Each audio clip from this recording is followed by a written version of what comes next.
What's going on, guys? This is Black Scout Survival, and today I'm going to be talking about how to use a shepherd sling. And shepherd slings have been around.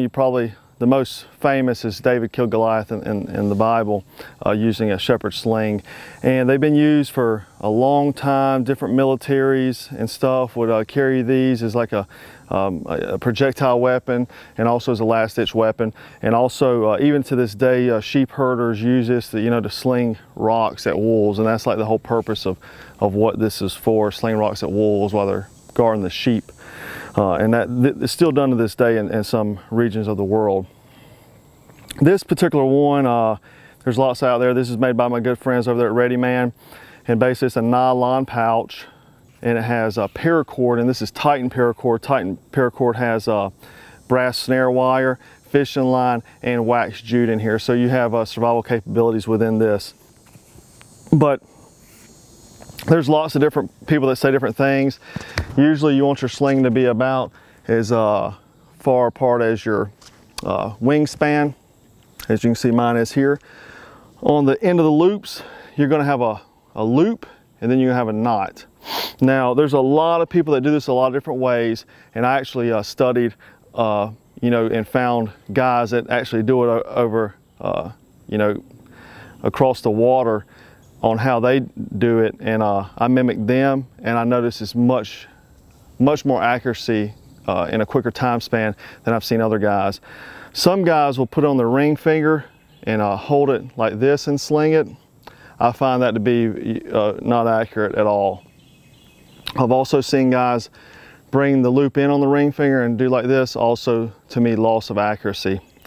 To me, the best method of doing it is put this on my pointer finger, the loop on my pointer finger, and then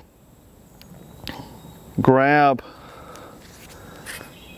so like this right here, and just barely pinch the knot with my tips of my fingers, because you want to release this at the time you're throwing it. So just keep this loop right here at your knuckle on your index finger.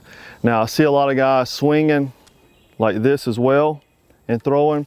I find a loss of accuracy. The guys I've seen over in, I was studying over in Israel, they do a figure 8 motion like this right here and release to, at the target, kind of like you're throwing a baseball.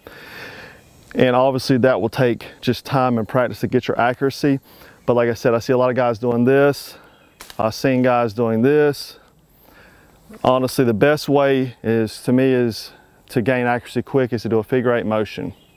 Also, you can also grab and hold it and sling one time overhand. Also works well also, if you want to try it like that. I do it both ways and sling like that.